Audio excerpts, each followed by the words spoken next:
With the Butt Kicker Gamer 2, what you see and what you hear is what you feel. Butt Kicker. The future is feeling.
Ever witnessed someone so fast on track you doubt you could ever be on their level?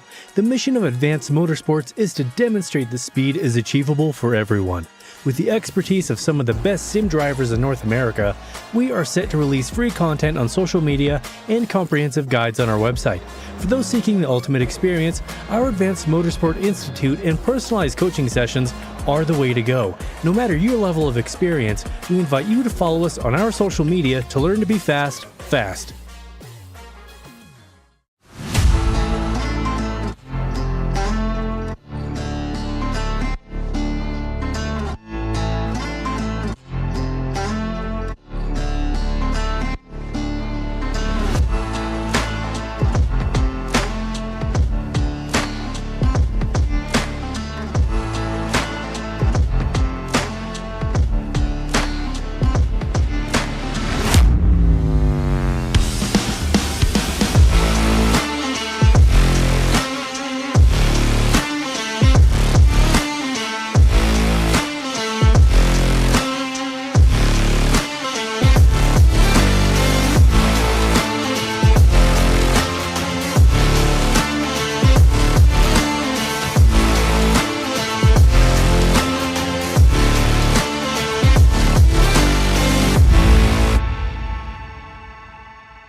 It's some PRL Cup Series action from one of the crown jewels of the NASCAR regular season and playoff season schedule. Darlington Raceway, the track too tough to tame. The lady in black. It's always useful to know you're going to get some Darlington stripes. I've hit all the marks very quickly. Dylan Coyle along with Lorenzo Bonder here in round 3 of this 9-race 2024 Season 1 PRL Cup Series action. Abner Acosta has won the first 2 in this season, looking to dominate once again, but has some competition in the form of Joshua Daniels from Love Racing that he'll have to look for. But other than that, beautiful sunset racing under the lights here at Darlington. It's really a beautiful track, Lorenzo. I don't believe you've ever gotten the chance to be here, but it is a wonderful place to see a race. Absolutely, and it is also, I think, a very hard track for you to not only drive but also master. I think is probably one of the roughest, if not the hardest track for you to get the lap in perfectly, because you're riding so close to the wall basically every single time. And you're basically riding that high bank of Darlington the entire time, and you're just praying that your lap doesn't get invalidated in the process. But other than that, great track for us to race in, home of one of the most traditional tracks in NASCAR, races in NASCAR, which is the Darlington 500. Let's take a look at the driver standings and the Cup Series schedule actually beforehand. So we started with Atlanta, the old variation of Atlanta Motor Speedway, before going to Rockingham. And now we go to Darlington. It's a little bit of a throwback slash, unique schedule in season one. You've got the old Atlanta, you've got Rockingham, not in use for a number of years in NASCAR competition. Darlington, of course, one of the oldest super speedway on the NASCAR calendar. Auto Club, which is now defunct. Iowa, you haven't seen any racing there from the Cup Series until this year in NASCAR competition. And then Long Beach. When have you ever seen NASCAR Cup Series stock cars or Cup Series competition in the PRL go there? Before we go to more of the traditional Daytona, New Atlanta, and Las Vegas to close out the season. Now let's take a look at the driver standings with Abner Acosta, 20-point advantage over Joshua Daniels. Chris Hudson, James O'Brien, and Lou Christian round out the top five, but Christian is in a tie with Harvey and Dinkle for that fifth spot. Waldo Walden, Jose Medina, and Jose Acosta, they're right there for the top 10. Team standings, private label Team Hype, no surprise there. Up a substantial amount over Pioneer Racing. Love Racing, trying to make headways right here, but Lorenzo, I feel like, it's so hard with private label Team Hype's talent that stocks their roster all the time. No, absolutely. It is just hard. We know that Chris Hudson is doing his best, being the tip of the spear for Pioneer in third place, and Luke Christian and Pat Harvey doing the same job, trying to keep up with his teammate, locked in a three-way tie with Trent Dinkle, which it's kind of odd for us to see Trent Dinkle, not inside the top five, even though it's early on in the season. Normally you would see him in the top three, featured in top three regularly, but I think this is one of the tracks that I think Trent loves to drive on, and we might see a strong result out of the private label Team Hype driver. Now, of course, drop weeks do factor into the standings at the end, so we might see Trent Dinkle make a resurgence by the end of the season. It's just hard when you have Abner Acosta.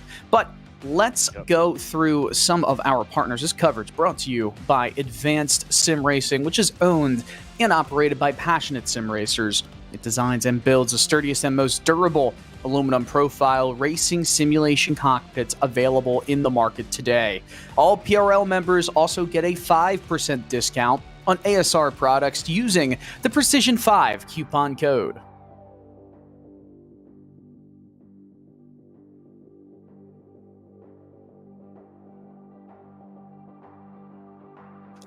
Racebox Sim Racing. Racebox offers mid and high-end button boxes for sim racing enthusiasts, from the casual gamer up to the most meticulous sim racing driver. Competitively priced and carefully handcrafted, our button boxes are an enjoyable addition to any sim racing setup. Visit raceboxsimracing.com and get a 5% discount using the Precision 5 coupon code. The Butt Kicker. Butt Kicker products add incredible immersion and realism to every game. Feel every nuance and truly put yourself in the driver's seat. Muradness. Muradness is a performance lifestyle brand motivated by motorsport and founded by professional race car driver Daniel Morad. Mr. Hedge iRacing Photography lets you capture your finest, proudest, or simply worst moments from your hobby in up to 8K resolution. A great addition to any sim room. And finally, Advanced Motorsports. Get ready to learn to be fast. Fast with Advanced Motorsports. Follow them on their socials to become a better driver. Well, Darlington is the site, and this small town in South Carolina hosts to a great event, great track. Looks like the sim has switched over to daytime conditions here with just a minute and change remaining in the qualifying procedure. See some of the drivers on track right now, but it is late in this qualifying run. It's integral to get good laps here at Darlington and to not put that car into the fence. No, absolutely. Like I said before, I think it is one of the hardest laps in terms of qualifying because, like you said, you're riding so close to the wall. It's kind of like, if you think about it, you're grinding the wall every single time, aren't you, Dylan? Yeah. And because of this, it's such a complicated groove, like this grind, and you're still trying to maximize the exit and the speed out of the car because you're basically throwing the car with fifth and maybe downshift to fourth gear just to keep the RPMs high, so you can actually still have the momentum to make the car going. Other than that, I'm probably interested to see how the race goes. Rockingham was the first race that kind of features some heavy yellow flags. I think this race might follow the same suit as we did in the old Rockingham Speedway.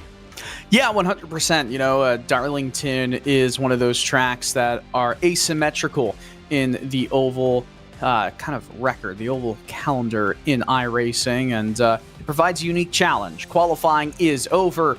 Familiar faces, familiar names in this field. And on the pole, we talked about him, Trent Dinkle, a flyer, 28.249 in that number 9 private label team hype machine.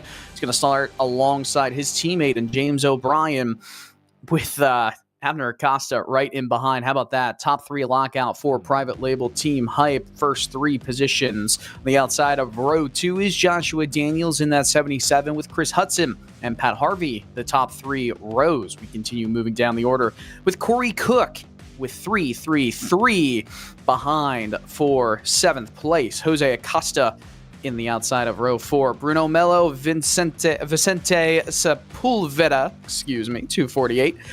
Machine going to be starting just inside the top 10, while Jose Medina and Chris Vincent round out row number 6. And 13th, Tristan Callahan with the race Indigo 76 Machine starts on the inside of Park Hilliard in that number 2 D block team machine. Luis O. Rodriguez will start alongside the number 16. It looks like there's a little bit of an error there. I don't think Bradley Howley's in it, but it's okay. Jeff Chandler in that 31 will start 17th with Lou Christian in P18. We continue moving down. A lot of drivers not getting any marks on the board tonight. Chad Kibbe, Brandon Fetterplace, Brandon Walter, Brian Dixon, Devin Maines, Eric Olive in P24.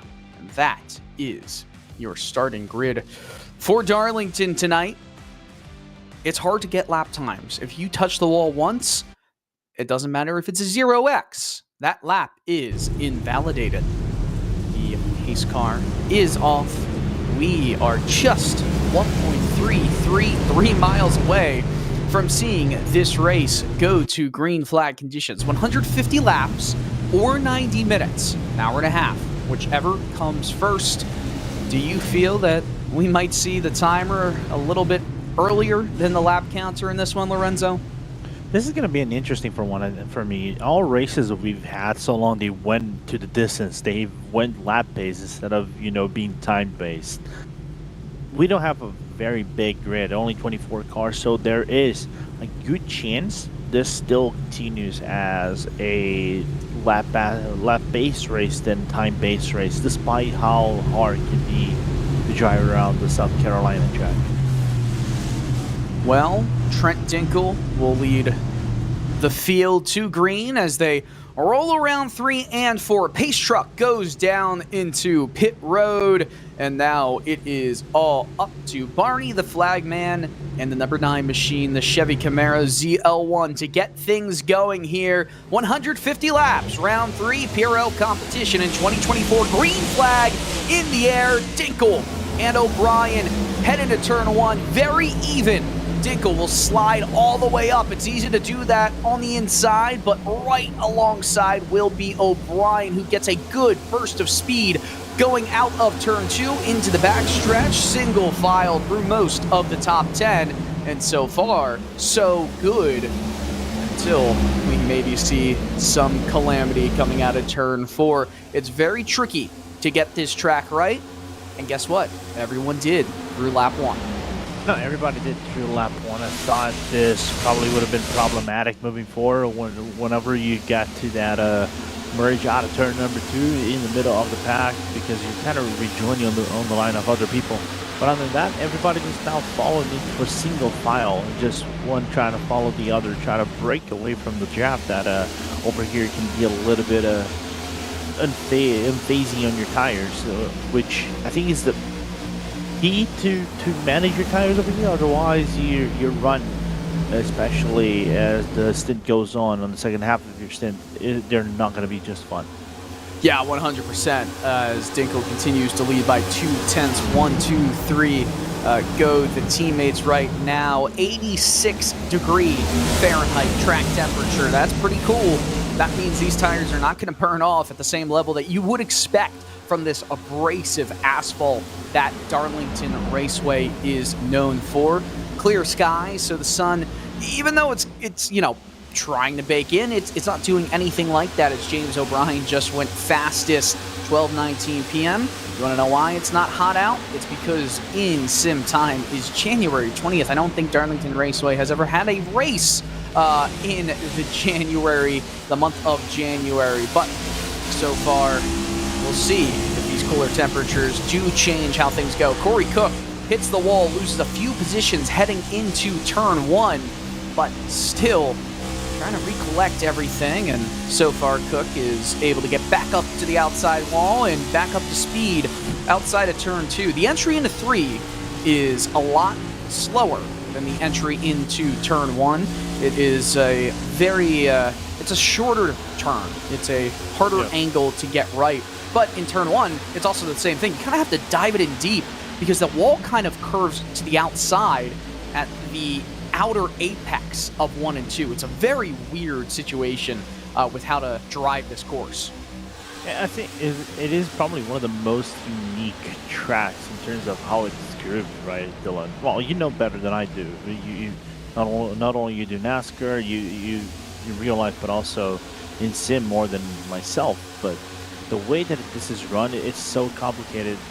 Turn number 1 and 2 looks like a little bit of a mix of a super speedway on how you approach the corner and the speeds you take out of it, but turn number 3 and 4 goes into more of a flow of something like in Richmond, where it's slightly slow, but you can still manage the car outside when you power it out, but you just kind of have to manage the rears whenever you're coming out, since you have the 23 banking that you're merging from turn number 3 and 4 into the 3-degree banking that is like the main straight. Yeah, this turn 1, turn 2 complex, it's just as tricky, right, as turn 3 and turn 4, but for different reasons. As we ride on board with Luke Christian, we see his view. He's got a Fanatec NASCAR-based wheel with that universal hub right there. Currently engrossed in a battle on track, trying to keep some of the drivers, keep those cars out of the wall, as you see some smoke and hear some of that sheet metal going up against that safer barrier right here. Luke Christian is mired in the back of the field, just getting by Tristan Callahan. You saw that move right there as they went through 1 and 2 down to this Boeing backstretch. Those fans are no longer allowed in the stands in modern-day Darlington, which is a shame. It's a unique view to see from behind there. And I'll give you a little bit of some inside knowledge. Whenever we get to Darlington Raceway with the NASCAR Xfinity Series, it's weird. So there is a pit road on the backstretch that they used to use. It's no longer in use, except for staging for Xfinity Series qualifying on Saturdays, or I should say Fridays. It is the weirdest thing, and everything, especially as a PR rep or anything, you have to do things in the opposite direction. So strange. Well, that's curious. I know Darlington from all NASCAR tracks, I think, has the different vibe, I think, of all tracks, doesn't it? Because it has the track, the vibe of a big track, a big race, because it is one of the biggest races in the calendar, of course.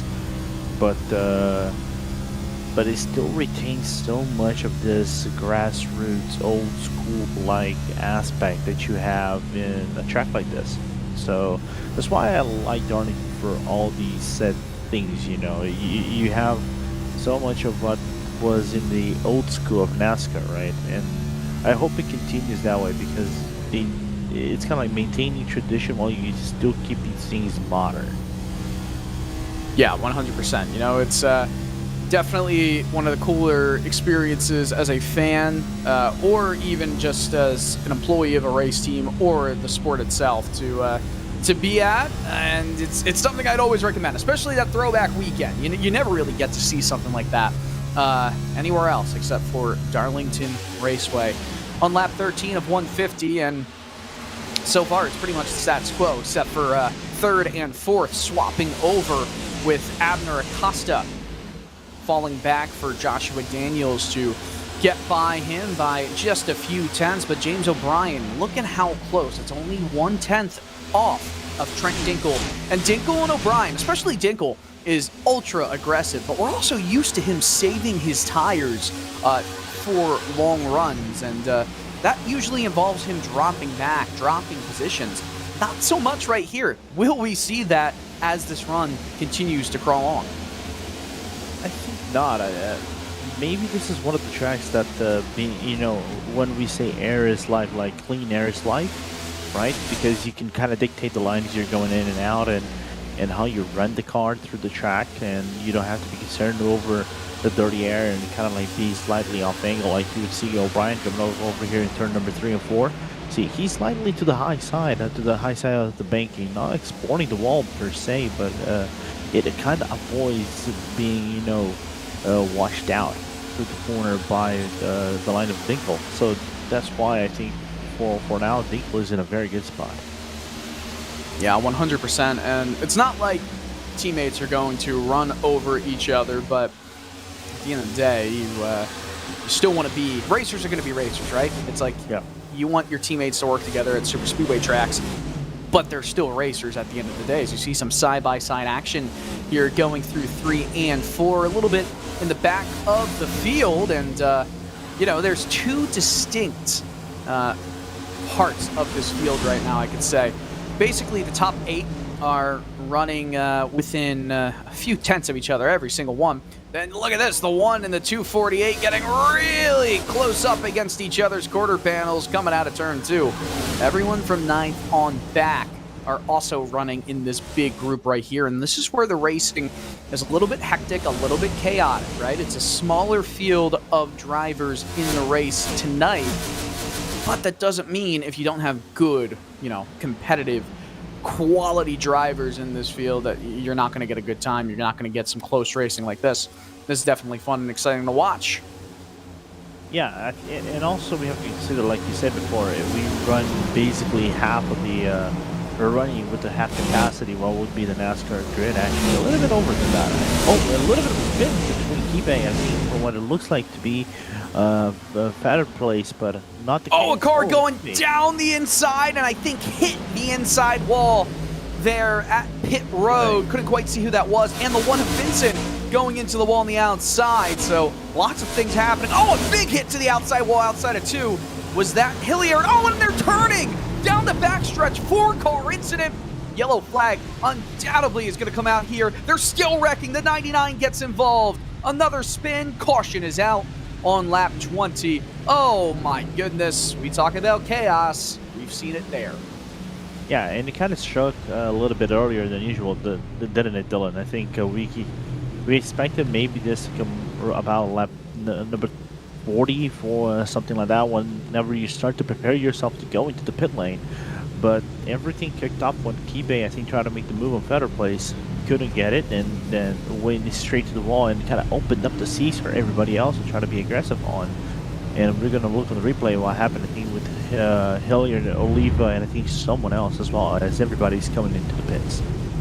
Yeah, after 20 laps of green flag racing at Darlington, makes sense. Utilize the tires when you can, and when you do have a chance to come down. I don't think anyone would be okay with fresh tires versus 20-lap old tires. So we're seeing the entire field come down pit road. Not one driver stays out, so could be due for a shakeup right here. Trent Dinkle led them all to pit road. This small, it's not necessarily a short pit road, but it isn't the widest pit road, right? It's kind of narrow, but it's hard to get right sometimes, especially on pit road entry and pit exit. But under yellow flag conditions, it doesn't really matter. Can't quite see now who is coming out first, but we'll get a replay here of the incident.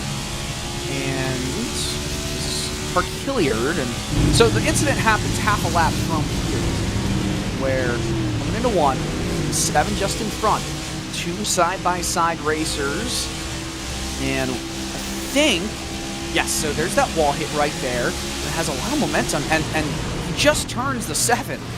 I mean, Park Hilliard just absolutely made a meal out of that whole situation. I don't know if he thought he was clear or whatnot. He's way back. That's probably race over for him. 2 laps down at the current moment, and he absolutely turned Rodriguez.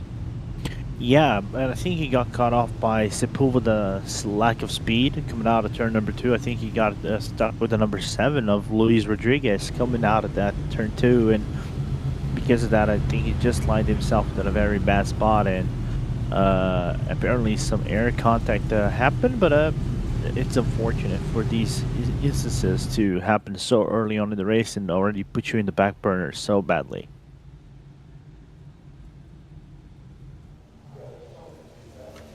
We are hearing that there was a bit of netcode involved there, which is definitely a savior for what we saw from Park Hilliard's point of view. It wasn't that he just came up and turned him. There was some separation there before the turn outside happened. So definitely saves that that perspective there. And sometimes you'll have that with 23 drivers on track and all different parts of the world and of the U.S. And now we look at Trent Dinkel, and this is the first time, I swear to you, I've ever seen Trent Dinkel not in a private label Team Hype shirt. I'm actually shocked right now. Lorenzo, what is this? Who is this man? Yeah, I'm slightly shocked as well that Dinkel is wearing a can we say the brand? A sports brand, I think supporting the troops, what it looks like. And what is interesting as well is the partnership that now private label Team Hype has set with Team Conti. Now that Michael Conti is running his own business right moving forward into this 2024 season, since he's retired from NASCAR now, basically doing the job of trying to get his team and students into NASCAR, hoping something works in this partnership they have for 2024 season.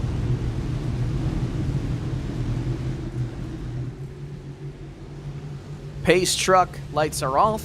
We'll come down to pit road, and once again, Trent Dinkel will lead the field back to green, but a big shakeup in terms of second, with James O'Brien losing 2 positions right there. Joshua Daniels and Abner Acosta each gaining 1 green flag back out. Trent Dinkel with a good jump of steam, and the inside line cuts back out to the outside and is really going to have some momentum coming through 1 and 2, especially considering that Daniels and Acosta were side by side before Acosta had to take his foot off the throttle and get it back going here, coming out down the backstretch, Lorenzo. Absolutely, and I think Daniels already took the opportunity, to try to seize P2 out of Acosta. So good job on the number 77, just play aggressive, see what it leads you. And fortunately for him, already riding the coattails of the number 9 private label Team Hype driver, and is that P1, P2 battle that we have in the championship going on so far. So every point that Daniels can get right now, it's golden. At least 20 points away from from Acosta already early on in the season. See one car going to the outside. It's that turquoise machine of Pat Harvey trying to regain some momentum. Went to the outside, and I think brushed the wall right there, and that car recollected, bounced off in a fairly preferential way for him coming down that front stretch, and all good, no harm, no foul, running back in 8th position. That was where the cutoff was, 8th and 9th from those 2 big packs earlier. Joshua Daniels, I don't think is going to be as easy on Trent Dinkel as you might have been able to say O'Brien or Acosta would have been. I mean, remember, like you just said, Lorenzo, Daniels is running in 2nd in the championship right now, wants to get the advantage here, and of course, Dinkel is not. He is way back in those championship standings, but he could show up later as the season goes on with performances like this, as we reach that 20% mark in this race in just a few laps. No, which is slightly surprising for me. You know, he's kind of like in the middle of the private label team hype sandwich. He's the meat of this private label PLTH sandwich so far. So it's kind of that complicated thing. Do you go for the move? Do you try to find the opening on the number 9 and go for that overtake or not? What do you do, right? What kind of decision do you take already early on in this race? Do you want to lead the path or just fine riding the coattails of somebody else's dirty air right in front of you, even though the tires are still looking fresh to this early portion of the stint? You know, it is interesting, right? We saw a 20-lap stint on that Goodyear rubber, and now these drivers kind of know where that fall-off might start. Does that, again, change Dinkel's perspective here, as he lost a couple hundredths coming out of turn 4 and still losing it as Daniels gets in that slipstream? I mean, right now he's dealing with a tiny bit of dirty air. You see it caught him kind of mid-corner, but he recollected it, got back on the throttle pretty early coming out of turn 2, had the run. It's just not enough to look down the inside, and if you don't have, you know, that much of a speed difference going into the corner here, it does not make sense to just send it in there unless you're going basically on the apron. Yeah, and another thing that it's kind of curious for me is, like I said before, you don't see many people riding that high line on turn number 3 and 4, right? They're taking it to basically a dive in and then ride the middle line, approach into turn number 3 and 4. Is it I wonder if it is because of, you know, trying to not to churn the right front already early on in the race, so you can actually just set yourself for a menacing look of a run.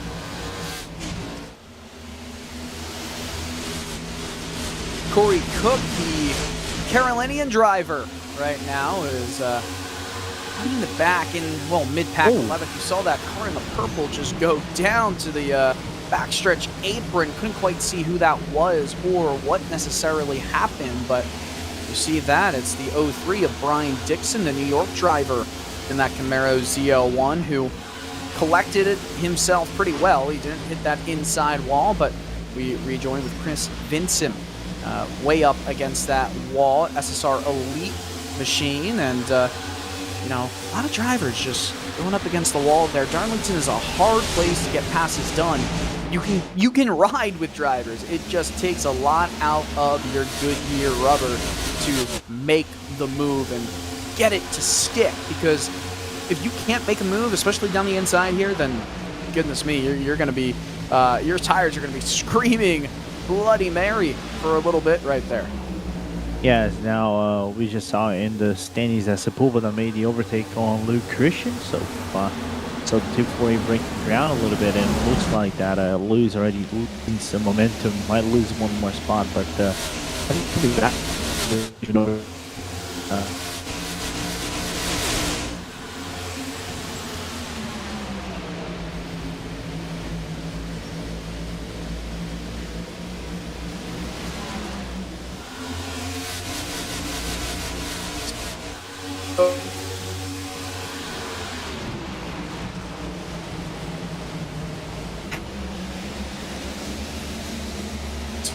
you know, save some tires, save some energy, right? He doesn't want to quick. Let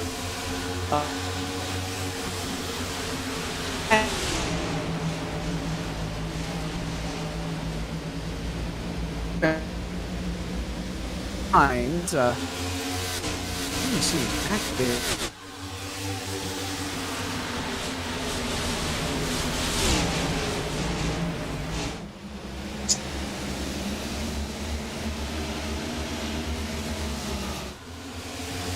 Drop some tenths off that interval up front from Josh McDaniels. I think he just wants Daniels to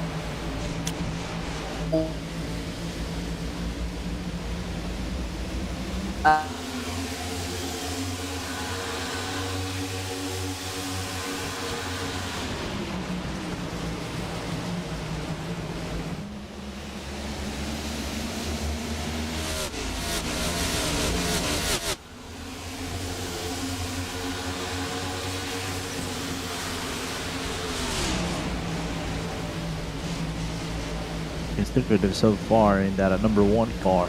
So let's see how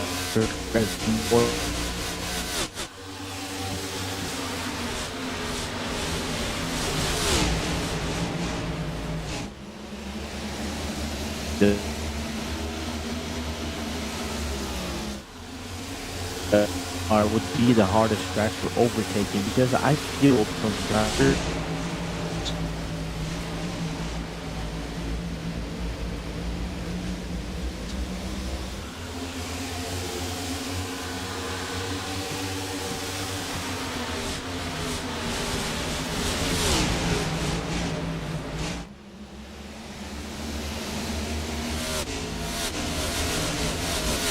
you know, how hard is it to pass, right? Like the clash is coming up.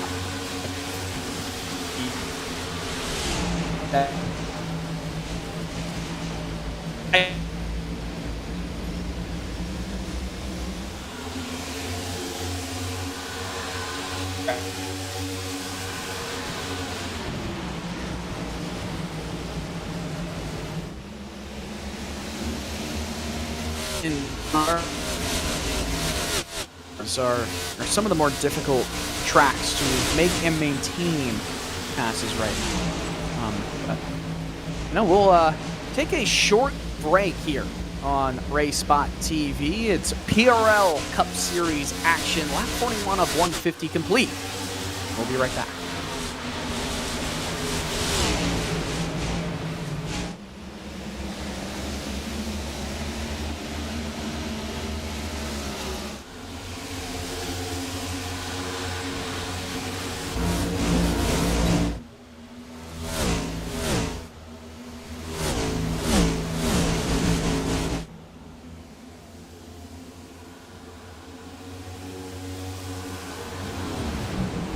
We are back with the round 3 of the PRL Cup Series. I'm Lorenzo Bonder as we resume action here at Darlington, and things are still going on. Nothing frantic so far. Dylan is about to join me in the broadcast booth in a short bit, but so far getting leadership. Now I have Dylan back on the comms, I think, and things are still not heavily kicked off in the middle of the pack that we expect to see drivers now, Dylan, coming in and trying to do more overtakes.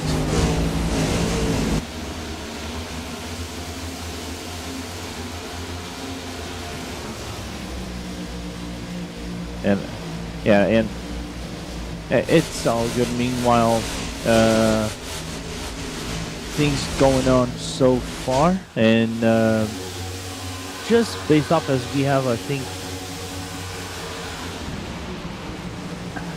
this approximation of drivers. This is the interesting thing about Darlington. We normally see this gap so close to one another. It is not a super speedway, but it is one of the tracks that the gaps are so close to one another. They do not seem to move up and down, and has that speedway feel just based off the gap, but the way they drive is so different, even though right now the gap has widened out between Daniels and Dinkle as we look Brendan Walter. Brendan involved into that first crash, and that caused the yellow flag. He actually was a recipient of the aftermath of what the crash was, and riding so far in a very, very comfortable 12th spot, trying to catch this fast to Corey Cook.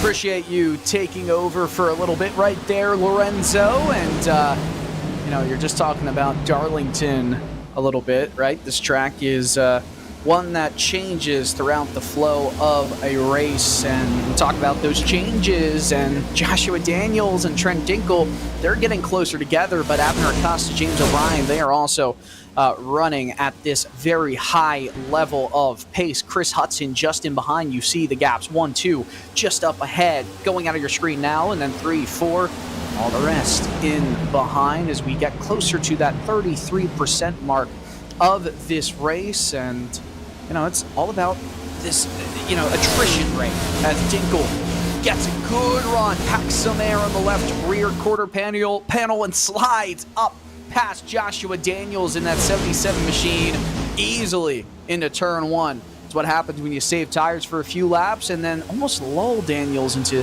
that false sense of security by using more of that Goodyear rubber up. Really solid job there by Dinkle. We go back and there's a car in the fence. It's Vincent Lorenzo.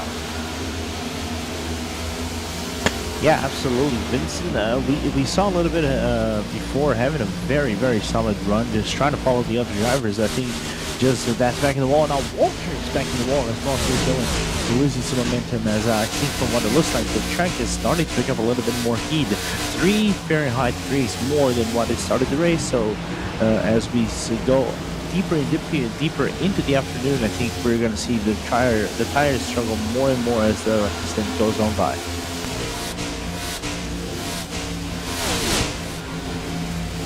Yeah, that track temperature went up actually 4 degrees, it appears, since the drop of the green flag. So it is increasing. It's just not increasing enough for it to make a huge difference, right, in how this track drives, how the drivers kind of feel. It will continue increasing, but I just don't think too much, as we're riding on board with Chris Vincent right now, watching his view. He's trying to make a move on Brandon Walter. This is the fight back for 11th place. Corey Cook a second ahead. Let's ride on board. Let's listen to how this throttle goes throughout the corners, because it's very unique how you drive this track.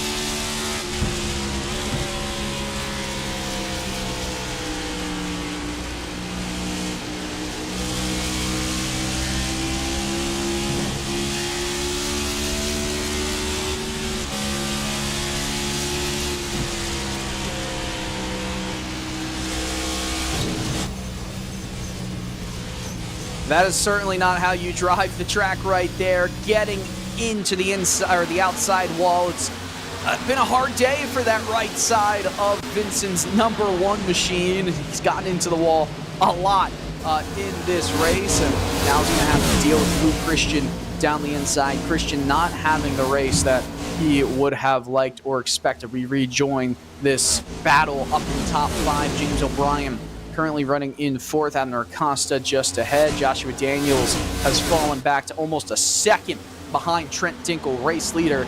To no one's surprise, Dinkle was sandbagging a little bit, getting ready for this run right here.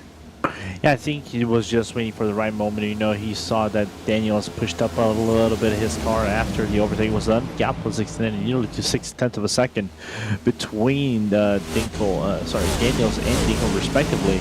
So I think the private label team hype driver just waited for the right moment, you know, to do that strike. And once he actually got his leading position back, he knew he would be able to break away from the number 77. And now I think it's just smooth sailing for now, the driver of the private label team hype against the Love Racing driver of Daniels. Yeah, the big thing here is that in PRL Cup competition, you do not have any fuel tank restrictions, as we see this side-by-side racing going on the outskirts of Turn 2 with Bruno Mello. This for a top 10 position right now for 6. Jose Acosta in that battle. So these cars can get around 90 miles on a single tank, full tank of fuel. That probably gets you to around 65 or so laps, I'd say, here at Darlington. So based on when we last went to Green Flag Racing, I think around lap 90 these drivers can go to and pretty much just go on one more stop at the end of the race, up into the outside wall. Big hit right there. Usually happens when you see side-by-side racing. Looked like a little bit of neck code, and Chris Hudson has to recollect himself, still up against that outside wall. Shake of the head there from Hudson. You see his view. That was not the situation he wanted to find himself in. He is a little bit heated right there. I think with some slight reason for Hudson to be heated, you know, I was wondering who that actually was in front of him. It looked like to be Mello that did the overtake and kind of shut his quarter panel coming into turn number 3 and caused the number 14 to 43 to actually... They made contact, actually. Yeah, it looked again like there was a little bit of netcode style contact right there, but it's just an example of how hard it is to get a move done if you are not fully committed on the inside. That's why you often see on the last lap of races here so much contact. You see more contact coming out of turn 2. You know, these cars they throw themselves up against the wall, but very quickly try to counter steer as they move out of turn 2, especially sometimes out of turn 4. But that can also lead to, because of how close these drivers are racing alongside each other, almost like a fishtail, right? Where you kind of swing back and hit the car on the inside. It's part of the reason this track is so narrow and so difficult to make moves on. It looks like there's so many grooves right there, right? Look at how many cracks and seams there are, but very quickly bottlenecks once you get through the corner. Realistically, you cannot fit more than 2 cars there. Yes, there is technically space for 3, but you're going to go seconds slower than you would have otherwise. And just look at that. Look at that arc into the corner with that diamond. You cannot go too wide without sacrificing seconds as another car hits the wall on the outside. I don't want to deal with this safer barrier repair either, I'll tell you that. No, I wouldn't either, to be very honest. Especially, I think, of all tracks in NASCAR, I think Darlington might be the one that suffers one of the most punishments, in my point of view, from watching races in NASCAR. And to be fair, I haven't watched a lot of racing in NASCAR in the past years because, well, I've been living in Europe, so it's a little bit difficult for me to watch the majority of the races, but nevertheless, they are quite exciting and helps the safer barrier, kind of like they track, you know, much better for you to ride on. As Medina had a little bit of an issue coming out of turn number 4, the car just skids off into turn number 4, and I think just the back end starting to give away for him. Yeah, as we're halfway through this pit run that we'll see if it remains green the rest of the way. But Brian Dixon in the pits right now was on the lead lap. 3 cars in this race are either out of the race or laps down. So 20 cars as it currently stands as we're on lap 63 are on that lead lap. By the way, some updates. Top 5 battles. Crazy difference between where Joshua Daniels was just a handful of laps ago to where he is right now. He was leading the race. He's fallen almost 5 seconds back of the lap times he was running because Dinkel is 2 seconds ahead of Acosta, who is 2 seconds ahead of O'Brien for first, second, and third. So it is a 1-2-3 private label team height field right now. But Jose Acosta is chasing James O'Brien. If we can check out what's going on there in the interval. Now, I'm curious as well for him as we are now switching places to James O'Brien. Now his teammate leading, not his teammate, but it's his team. Actually, it is his teammate. Looks like it is in first place, but it's in third place, holding Jose Acosta and Bruno Mello. Bruno, I think, just playing the, the calm, patient card, just not overstretching the car a little bit, and you can see him nearly inside the top 3. I think that's the first time he's been in feature into top 5 this season, or somewhere close into top 5, Dylan. So good to know the Brazilian making strides and moving up. But O'Brien so far doing a really good job keeping everybody else in the grid at bay and letting Abner, Inter, and Dinkel do their thing. Side-by-side action right here with a bit of a push and a shove into turn 1 that quickly goes single file, but not the ideal line right there from the 248 machine. This is for 14th. Luke Christian will attempt to fly on by, running 14th in this race, 3.5 seconds behind Chris Vincent, who has himself had a lot of issues as a car goes into the wall behind this battle. It just seems like everyone is unable to tame this track, and there's a reason it's too tough to do that. No, absolutely. It is just the nature of the track. It always bites you when you least expect it, right? You think, oh, the back end of the car is not going to step out because I think it is just planted and things like that, but the slightest touch of the pedal, you come back and you try to merge into the back stretch. In the front stretch is now Acosta having a little bit of an issue, right in the wall, maybe losing the position or opening the door for Bruno to do that overtake if he wants to elate to do that. Yeah, Bruno Mello is having a really, really solid run for himself right now. I just feel like, again, Private Label Team Hype is almost unfairly skilled in this series, where they go and how fast they run. Mello's really going to have his work cut out for him, but he's been doing a fantastic job tonight into P5. Just make the move past Joshua Daniels and is closing in on 4th place. I think the way he's running, we can absolutely catch up to 3rd with James O'Brien, who has definitely fallen back into the clutches of the 42 of Jose Acosta. I guess, you know, we're at that point right now where we're 35, you know, almost 45, I should say, laps into this run. Everything is hurting right now. These drivers are definitely aching. They don't want to deal with this car the way it currently feels, and it's going to be that way for some of them for another 20 laps. No, absolutely, and also it might be one of the track that you're doing the most arm movement, because not only you're trying to keep the car steady every single corner that you go, or you're just trying to keep the car at the best of your abilities, not grinding the wall on the outside whenever you merge into turn 1 or 3. So you can see the movement, the hand movement from the Brazilian to try to keep this car grounded, and it is, like you said, too tough to tame, and the hand movement just proves why it is too tough to tame. I wonder if there's a car who just had an issue coming out of turn 4, because that is either a missed pit entry or an issue. Hopefully we can get another look at that in the coming laps. It might have been Rodriguez, but I almost feel like where he was running is not an issue as much as, you know, well, it's a different type of issue, right? Going into pit road here is very difficult.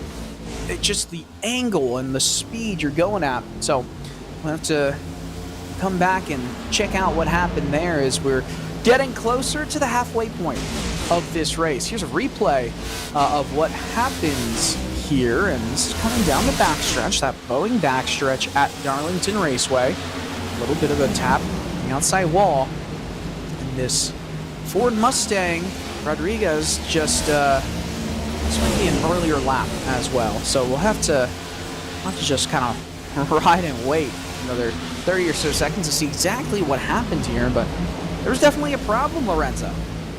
No, definitely that horse is not looking really healthy so far. And I was actually looking at the paint livery. It looks like to me he comes out 3rd gear. Is he preparing to come to the pit stop? Absolutely. And well, different issue. We'll have to come back. We might have missed something there, but all good.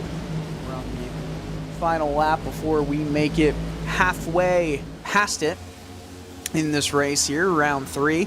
It'll mark the 1/3 point of this newly shortened PRL season. New for 2024 is 9 race seasons with 1 preseason exhibition race for all PRL series, and it kind of puts some more weight on each individual race. It all matters more, you know. You can't necessarily get away with a bad race. You do get one, really, with the drop week, but no more than that. Yeah, and I'm wondering which drop week that might be, because you're seeing a mixture of, you know, in the early portion of the season would be like fast flowing tracks, but then hold on real quick, Lorenzo. Watch what's happening here. A little bit of a tap to the rear bumper of James O'Brien from Jose Acosta as we get closer and closer to that point where I expect to see a lot of drivers coming to pit road, but Acosta is really throwing the pressure on O'Brien. And Jose Acosta, remember, he's not on the same team as Private Label Team Hype. I almost, you know, you can almost imagine him as like a, I don't think a sister team would be right, a brother team to to private label team hype, considering his brother Abner is one of the bona fide drivers for private label, and of course, Acosta currently leading the standings right here, but Jose Acosta, a little bit of the throttle up mid-corner. Oh, he's got to run. He's got him here. He's going to go down the inside into 3. Is he going to have enough to make the move stick? He's got that momentum. Now slide up. Perfect. Yeah. Pickpocket, just playing his card. You even saw O'Brien kind of like losing a little bit of momentum mid-corner through number 2.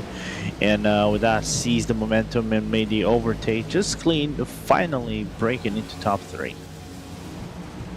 Yeah, big move right there for Jose Acosta. Now you have to wonder if Bruno Mello is going to want a taste of James O'Brien's 4th place position that he currently holds. But I'll tell you what, Joshua Daniels is put himself right back in a conversation about the top 5. At the very least, deserves a mention because I thought he would drop off completely, but good job. Daniels knows what he's good at, and what he's good at is still maintaining his spot, his position, after, I guess, falling all those spots.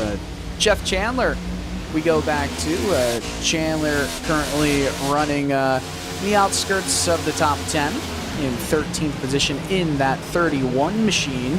This is a hornet's nest right here, Lorenzo. Yeah, you can see Walter, Vincent, Chandler. You can even see, for what it looks like, Medina right in front of him, struggling a little bit. But this is where you said hornet's nest. This is where the action would be for this race now, especially as we transition to the second half of the stint. That we are seeing drivers being more aggressive. I think we saw Walter nearly grazing the wall with Vincent behind for now. A situation what was a little bit scary, turning to downright nearly chaotic. Side-by-side racing, and still keeping it off of that outside wall. But will they do it here through 1 and 2? Vincent, oh, he got a little bit tight, had to get the foot off the throttle. He might give away another spot here on the exit of 2, and he absolutely does. So Vincent is having a up and down race. I would argue it's a net negative for him. He definitely feels that way, I'm sure. He keeps hitting the outside wall and just struggling later in this run. He's going to have to survive another, I don't know, 6-something laps to get to that point where you don't have to come back into the pit road if this race goes green. But, you know, the longer you go here, the easier it's going to be in that second stint, right? That second half as he gets a good run. The 21 does of Luke Christian here, trying to take down the inside Brandon Walters' position, and easy does it, gets it done, puts it in and gets it to stick. That's a perfect textbook move at Darlington. He's just going to have to worry about the momentum going the other way. It does not in the 1, though. No, he does not at all. And well, I think for now, Luke Christian is trying to take everything he can get with the setup of his car to try to get closer and closer inside the top 10 and try to maximize his point pegging, because right now he sits inside the top 5, but it is that tie. You know, him, Pat Harvey, and Trent Dinkle are so far tied, and we know Dinkle, just by mere occasion, is the locked into that top 5 battle, and he is now running away with points compared to Pat Harvey and Luke Christian, which sits right now, I would say, maybe falling short outside of the top 5.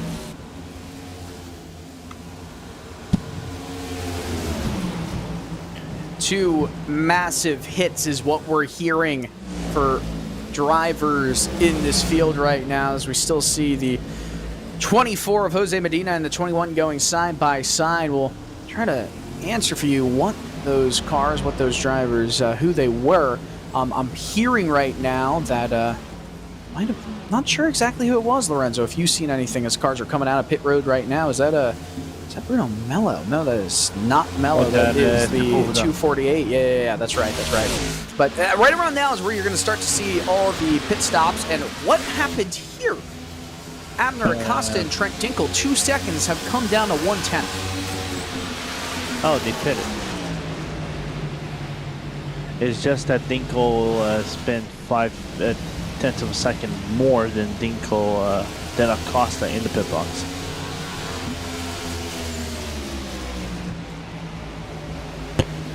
which could indicate that Dinkle might have missed his pit stall.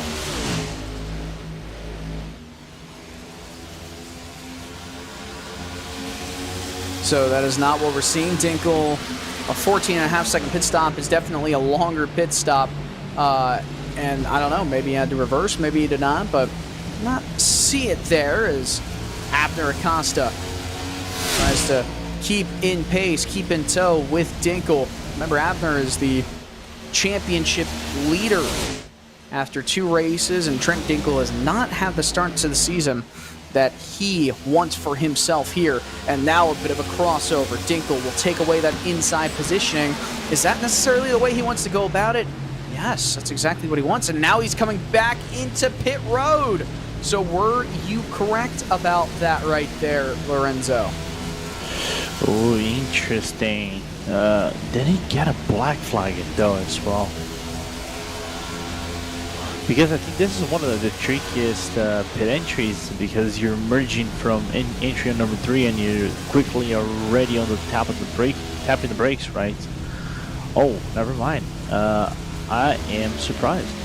So, again, checking out our live timing, we see that he never came down the pits, and these drivers are still on these long stints. So, not sure how that got in these in the airwaves, but we do apologize. Yeah, no one has come into the pit. So what I was saying originally was I thought Dinkle made a mistake, and that is definitely what happened, but not sure. Won't be able to say it, but comes out of the pits, and that is a 14.2 second pit stop, it appears, or maybe no, a little bit quicker than that.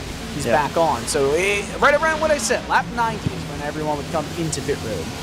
Yeah, and the thing is, they do not have to get concerned of, making it to the end right now. So they actually, would they? Because it would be right about 60 laps total, your complete run, wouldn't it? But wouldn't be real short of not making it at the end. Abner Acosta, Jose Acosta, Bruno Mello, Tristan Callahan drivers who have yet to come into pit road. And the longer that some of these drivers stay out, the more that the gaps will come down by the time they exit pit road. It's just kind of how it goes. These drivers on the track right now coming out of the pits are going to have fresher tires and sometimes seconds quicker than the rest. I'll give you an example. Abner Acosta, his last lap was a 30.318. Now if we look at a driver such as Pat Harvey, 29.8 or 29.924. So we're talking a few tenths, half a second, which is not as big as I thought. But I think that also comes in the fact that it's not as hot as it usually would be with Darlington Raceway, and it just, it's not necessarily as hot as we usually see. It's being run right now in January. Tristan Callahan here is in the pits, as well as race leader Abner Acosta. Jose Acosta will take over the race lead, and Bruno Mello, we'll see if he follows track conditions right now. It's same as we said a little bit earlier, 90 degrees Fahrenheit on track, and the interesting thing is it is set to January 20th. No, absolutely, yeah. And just taking a quick look over here, Darlington now is, the curious thing about Darlington, it will be, the last race of the season, of the regular season, which is kind of interesting for you to know. They would be running in September and also another run in May, which you would know, Dylan. It is scorching hot, especially May. May would be like nearly, 140 degrees on the track? Yeah, that is certainly pushing the boundaries of how hot it would possibly be. That would be dangerously hot for those tires. I don't think it necessarily would get to that temp, but it definitely gets hot here with the sun just absolutely blaring down as it kind of sets to the outskirts of turn 4, I'm pretty sure, if I remember correctly. So, but we also don't have to worry about that in this race today, as it is all contested during the daytime. Jose Acosta is going down pit road, and I mean, look at that gap between Abner Acosta and Trent Dinkel. Those are severely different gaps. And I'll tell you a little bit, Abner Acosta's time in the box was 6/10 slower than Trent Dinkel's. But Dinkel and Acosta just laps before, I mean, it was a 5-lap stint. Let's try to explain this number, that 5-second difference between Acosta and Dinkel. They were 5 laps separate from going into the pits. So Dinkel had 5 extra laps while Acosta was running those older, really old tires. You probably can equate that to just over, let's round down to half a second per lap that Dinkel was going faster than Abner. Go to 2.5 seconds. Put 6/10 back on for that longer pit box time, actually in the box. Then you get just over 3 seconds. Probably it's closer to 3.5 seconds, and I'm sure entry and exit was maybe a little bit faster for Dinkel. So, yeah, I guess that 5-second gap does make sense. It's come down just a couple tenths, but not much, as we see James O'Brien trying to make a move right now on Corey Cook. Corey Cook, who is currently running in a higher position because Cook came into the pits 24 laps ago. You see other drivers, Luis Rodriguez, 27 laps ago. So there are some differing strategies. Drivers like Cook and Rodriguez Lorenzo will have to come into the pits one more time before this race ends. I don't know what that strategy was, unless they're trying to capitalize on a well-timed caution and maybe 10 laps. I was gonna say that I think they're relying maybe on the caution that from these drivers now. They're getting more aggressive. You can see you're gonna definitely see O'Brien try to come up quick on Harvey, try to find that opening and make the overtake. The only thing is you're not close to one another. You don't have a whole pack of cars trying to follow one another on the track. You just have like small pockets of space. You know. Oh, 0.3 of a second separates one driver to the other, another 0.3, another 0.5. It isn't a big car train, and that's why I think it's not making a dangerous situation of the sorts. Sorry, it's because I nearly sneezed. Well, we move into this final third of this PRL Cup Series race. I think now it's really going to be about, can Acosta track down Dinkel, and will those 5-lap extra fresher tires really make much of a difference? I don't know. I mean, 4.5 seconds is a big amount of time to cut down on anybody, and maybe none more so than the ultimate tire saver in Trent Dinkel. If it goes green, this is Trent Dinkel's race to lose at this point. Yes. As you still watch on board or watch from the view with Jeff Chandler running way back as we see Jose Medina setting some fast laps right now. There's some close battles like this with the 7 and the 77. Luis Rodriguez is definitely a bit of a train master here. He is holding up a lot of drivers as Pat Harvey goes down the inside. James O'Brien is going to try and go down the inside here. These are very nerve-wracking moments for all the drivers around Rodriguez, who is many laps older on tires, as there's a bit of a squeeze right there from the 43 of Chris Hudson. A bit of a blink from Rodriguez, but all good. They all make it by. Luis Rodriguez is going to be losing positions in the plentiful right now, but got a bit of a gap between he and Jose Acosta, who's just made the move on Corey Cook. Bruno Mello right now running back in 11th, and something must have happened to Mello because he was running in the top 5. His stint, I can tell you that actually, he went a lot longer than most drivers here to be right on board with his view. He last pitted 10 laps ago. Pretty much everybody else pitted, give or take, 15, 16 laps ago. Some right around that 10-lap point, but pretty much Mello is the second latest one to come in for their final pit stop, meaning he spent a lot more laps in tires that were old. I don't know if that's the correct move. He'll have fresher tires for the rest of this run, but I feel like the gap is, the temperatures are too low that you're not going to see as much of a gain over fresher tires for a few laps compared to those older tires for extra laps. You mean the gap would come out on how the driving, I'm not going to say driving standards, but the driving technique of the driver goes on around the stint. If you're pushing more towards the early portion, like we've seen with Daniels. Daniels was flying against Dinkel and Acosta, but then again dropped back. I think nearly he would drop outside the top 5. Now he's into the top 5 with the strategy, but we don't know if this paradigm shift is going to change for Daniels. But it's interesting how it is shaping up to be this race. And Melo definitely has an opening, as now Rodriguez passes Acosta passes Rodriguez, and I think the world of pain for the number 7 is just going to continue as Corey Cook and Bryn Fetter Place are starting to follow suit. Yeah, I just don't know if that was necessarily the right move. I mean, lower temperatures means that tires are not going to fall off as aggressively.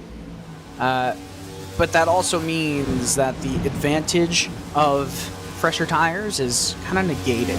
Yes. So, I mean, what's the point of staying out longer? The point of staying out longer sometimes is to, feel like the cliff, you don't hit that cliff, right? You want to keep that, the time lost while you're out there in older tires to a minimum compared to drivers who run fresher tires for those extra few laps. Then you want to get all of that time back. I just don't see it.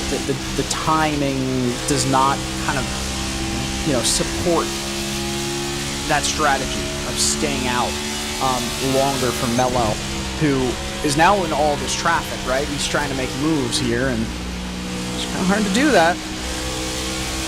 No, it is kind of, not only it's kind of hard to do, but you would be wasting. I don't know if time would be the proper word for it. Time that you don't have.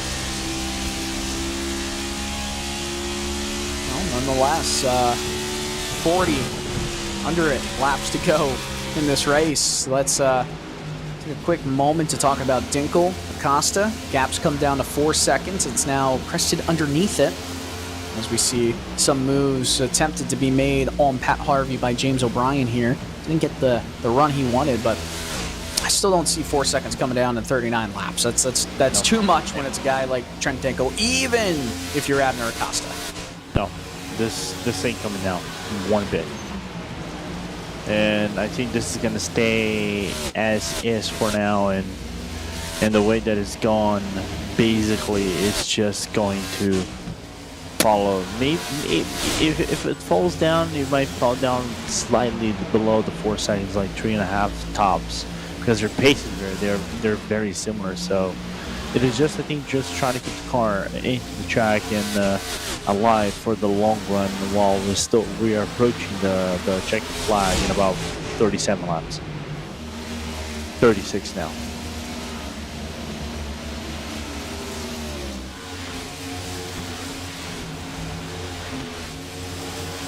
Well, with this amount of time remaining, I mean, O'Brien has run well in this race, but I'll tell you what, Pat Harvey's been impressive. I've really appreciated what he's been able to do, kind of coming, from a standpoint of not having the advantage of the teammates up front in terms of Dinkel, Acosta, and James O'Brien, but he mixes it up here. How about O'Brien just sliding it underneath and immediately taking that position away from Pat Harvey, right as you talk positively, gave up that position. That's why commentators cannot say ever nice things. I mean, we can try. It just leads, we just give them basically the kiss of death at that point. Yeah. People say the commentator's curse did not exist. It does. Oh, it absolutely does. It absolutely does. The sporting gods and everything else. That's exactly, they hear it, and then they, that's kind of what happens. But nonetheless, I'll tell you what, this race, at least up front, has not been the most exciting, but there is still a fight for the podium positions. O'Brien has done well. Pat Harvey is starting to fall off, so there is that kiss of death that we just provided to the 67 machine. Chris Hudson is in behind him. He'll try to make a move, but O'Brien, he's been impressive. Joshua Daniels, though, you know, a third-place run. It's a great run, right? Not when the guy you're 20 points back of in the first 2 races is in second. That's not going to help anybody. Yeah, does not at all. I think I'm not gonna say it does more damage than anything else, because I think that would be saying that like too aggressively. Meanwhile, Bruno Mello inside the top 10. Well, he was into the top 10, but now deeper into the top 10 as he made the move of better place. Better place and Bruno Mello. It's for a top 10 spot. You know, we were questioning the moves of Mello. You know, it's not necessarily going to be a huge net negative. It's just the fact that Mello was running top 5 positions, and he's going to have to do all that work again to make it back up there. The really hard thing is Rodriguez. He'll probably be a sitting duck, right now to Mello. That's not necessarily the worry. It's the 6 seconds between Mello to Chris Hudson that's going to be a bigger problem. Rodriguez, ooh, will slide up. We'll try to defend, but remember, there's a bit of a defense that Rodriguez might face the front bumper of a car if he's not too careful. Yes, you're racing, but Rodriguez, his tires are so much older. I know he's holding Mello up, and look at that. He gets into the wall. He's over driving the thing. Mello, Fetter Place is going to have the door opened up, and even behind Fetter Place is Jeff Chandler. And it gets to a scary place that Rodriguez is trying to do his best to keep this car in tow, even though he opens up the door. For Mello, Mello is going to make that overtake work, nearly make contact, so Mello now deeper into the inside line. Now the Brazilian does the overtake and now brings everyone else, Fetter Place, into the inside. Yeah, Fetter Place is, oh goodness me.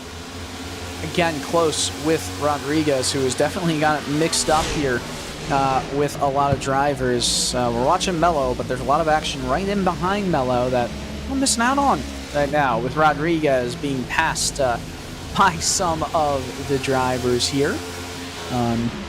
Good race for Mello, though. Yeah, solid race for him, 100%. Well, I hope, Lorenzo, that you weren't rooting for a team that's lost a lot of big games. No. NFL playoff competition. Hide your ears, close your ears if you're hoping not to get spoiled, because I'm about to tell you that the Buffalo Bills again heartbreakingly lose another playoff game. At home. Kansas City goes on 27-24. I think there was a missed field goal is what I'm hearing. Yeah, it was. Goodness me. Man, you should have seen it. It was so bad. Like, it completely veered off to the right side of the post when you looked through the camera. I had no angle. Well, that's just how it goes sometimes in the world of sports. Only one can become winner or champion, right? And yeah, true that. Well, you're an Eagles fan. I'm a Colts fan, so we're never gonna get the popcorn. Hey, we already did a few years ago. We already did. I'm not too concerned about it. Mine was last decade. Oh, all right. So, you know, we've talked a lot about the difference between first and second in this race, and you know, we have mentioned a few times about that 5-lap difference with the tires there, and it not necessarily mattering too much. Now, it is 3.3 seconds between Dinkel and Acosta. It has not come down enough for us to be totally concerned about Dinkel's pace against Abner, and there's no way that Jose Acosta is going to be able to kind of catch up to Abner in this one either. But, you know, nonetheless, this battle in this race, it's kind of coming down to half-second gaps between third all the way to seventh in this one. It's died down, the action. Yeah.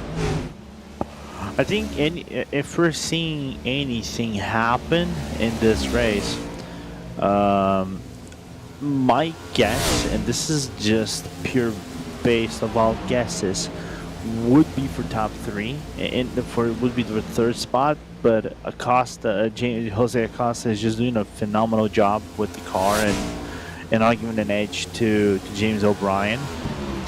So that's the only place that you could say, oh, maybe something can happen over here, and maybe top 5 as well. But other than that, we still have battles around the track, which is good to see Callahan into the top 15.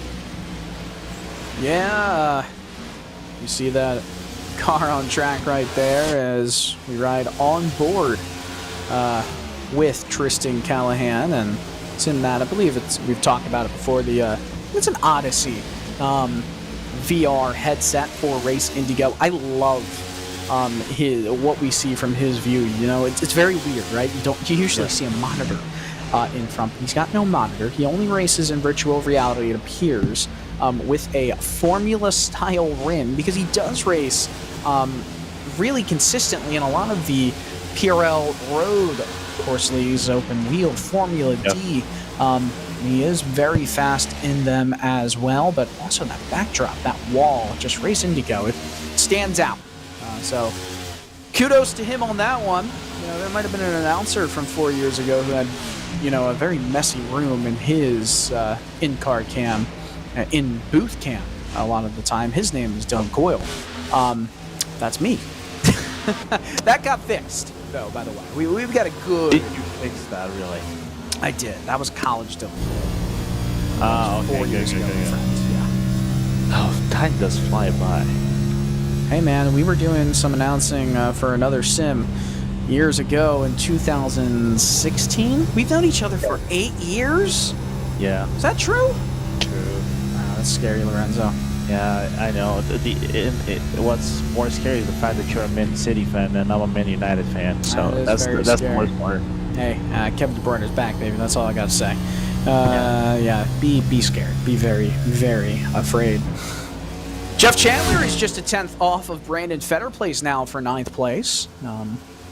And that battle seems to be, you know, it seems to be frequent in this one between Chandler and Fetterplace. Good move from the 31 right there to maybe get back involved and check out what's going on from his view.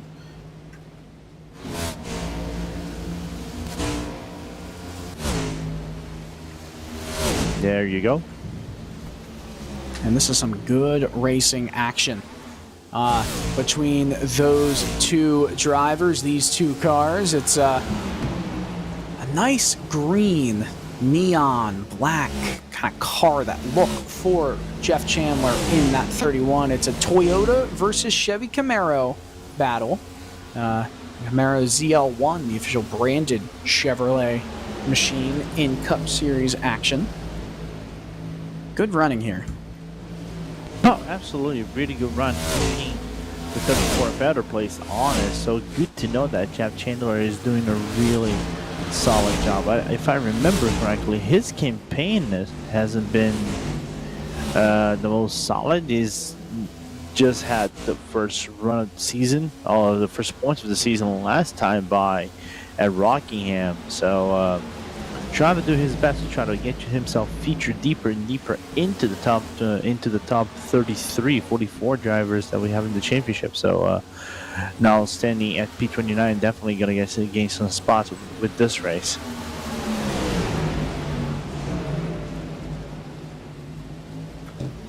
Chandler and Fetterplace still mixing it up here with, of course, Trent Dinkle in a little bit of an affected battle right here.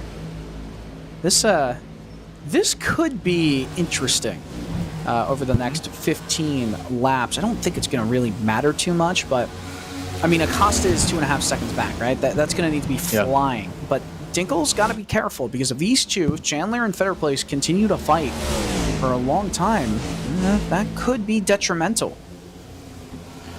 It could, and I think they're not gonna stop for that. If just looking at the laps right here, Dinko is not going fast either. He's on the same pace as Fatter Place and Chandler. Matter of fact, Fatter Place and Chandler are actually slightly faster than Train Dinko at this current moment. Okay, so this is intriguing, right? Dinko was just right up against the rear of Chandler in Fetter Place, and this is, and I'll tell you exactly why. The stint lengths are the same, so I don't know if this is just strategic, right? Just trying to save those tires a little bit more, but I'd expect at this point those tire saving measures already have been done, so there's some unfound speed that these two have gotten, and I almost wonder if it's because Abner Acosta, we're hearing reports that he was in the wall out of turn 2. Weird. Okay. Interesting. Even though his last lap was a 30.174, only 0.1 of a second faster than Acosta's. Slower than Acosta's, actually. So they're both driving bad. That is what I'm hearing. 2.5 second gap between them. And it's going to take a miracle. It's going to take a caution for Trick Dinkle to not have this race won at the end of the day. Nonetheless, though, look at this. Move down the inside, and Fetter Place just let Chandler have it to live to fight another day, and hopefully for Fetter Place to have the run coming out of turn 2. He's going to have momentum here. Might be a crossover, but no, he did not get the better exit between Chandler and he. So good racing from Jeff Chandler, but Fetter Place kind of just keeled over and died and let him get through. Yeah, I think that's at this point of the race, you really don't want to be racing hard. If you're like, I think I got a good amount of points, and I think I'm just gonna settle myself deeper into the top 15, because like Vincent is not having a good race. Connie Johnson we haven't seen feature in this race. Rafael Franco also not into this race either. So you can think, oh, maybe now I can slot into the top 15 and be good with it. Just 10 laps to go in this one, and Abner Acosta 2.4 seconds back. I will say this is exactly where I kind of felt like he'd be at this point in the race. 2.2, I mean, he's backing up into the wall. He's trying hard. I mean, he can now start to just smell, oh boy. He's trying hard. He's trying really hard. And that is called a commentator's curse. Yeah, don't jinx it just yet. I did. Don't jinx it. Oh, I already did it. That's 4/10 lost from him just in that one corner. Yikes! As a little bit of a slam of the door right there from Brandon Fetterplace to Lou Christian. Jeff Chandler has sped off in the distance, and now this is all Lou Christian to try and make a move on the outside. Fetterplace is going to try and slide up, but side by side, and he just barely kept in front. So that's going to make Christian have to fight a little bit longer to get the move done and make it happen.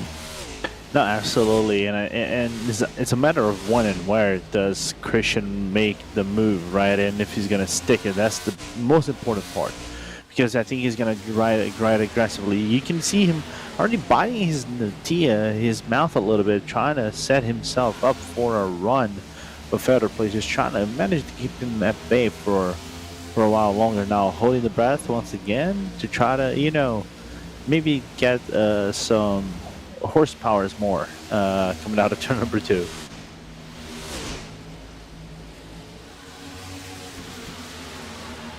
Once again, it's almost funny. It's almost like they're racing bad, right? Like they're not racing. They're racing with tires that are 60 laps, 55 laps old, and they're screaming right now. So they're not happy with the handling of their cars, but they're trying to fight for everything that they possibly can.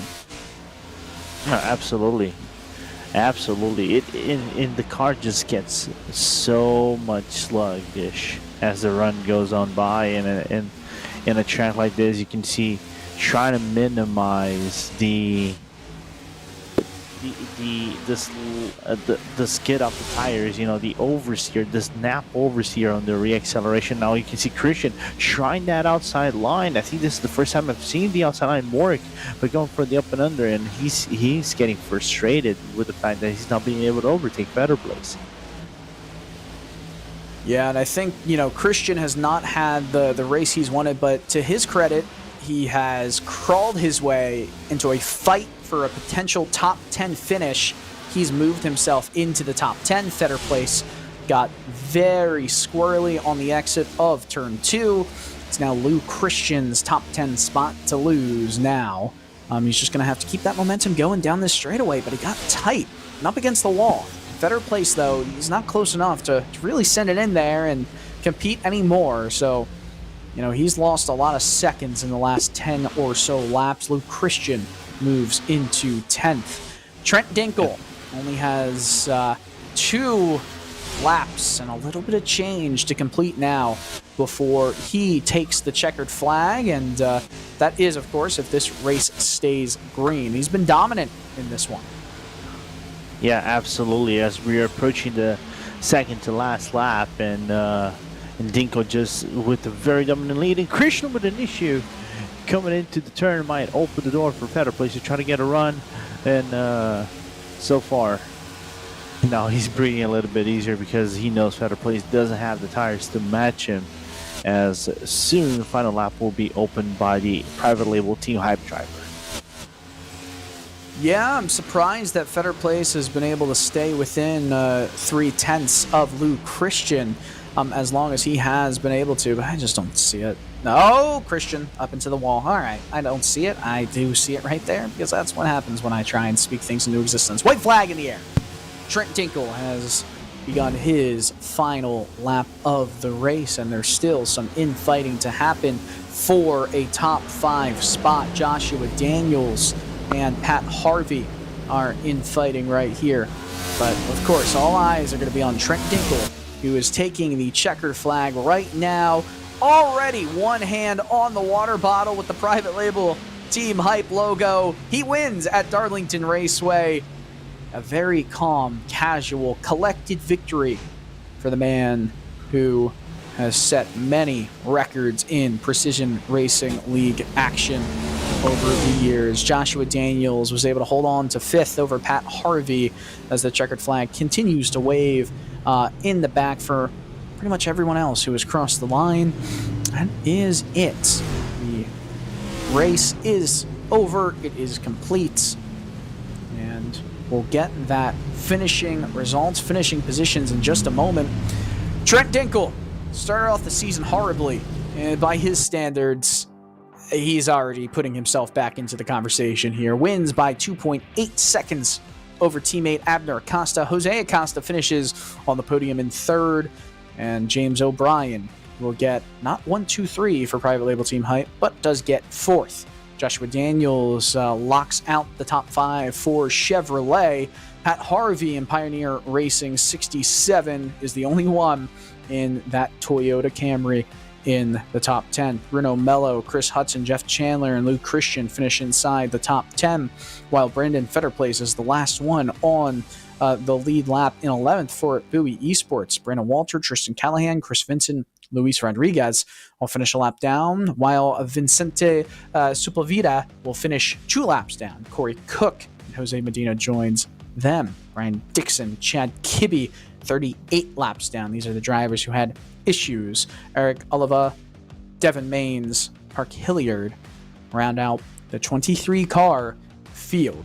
Goodness me. Some of them had issues very early on. So, big race right there. I don't think we'll be able to grab any drivers for interviews. We had some technical issues mid-race and had to swap over to a alternative broadcast system. So, that is pretty much it for this one. Auto Club. If you've looked at any pictures from the air of what Auto Club Speedway looks like right now, you might not want to look because it is scary.